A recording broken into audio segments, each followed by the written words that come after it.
FMD receives U.S. Navy Freedom-class engine support contract. The U.S. Navy has awarded Wisconsin-based Fairbanks Morse Defense, FMD, a contract to support its Freedom-class littoral combat ships, LCS.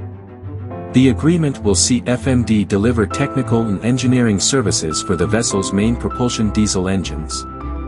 Works will include providing related parts, repair, and sustainment services to enhance engine performance and the Freedom Fleet's operability. FMD's factory-certified specialists will also conduct associated training to prepare Navy personnel for immediate engine maintenance.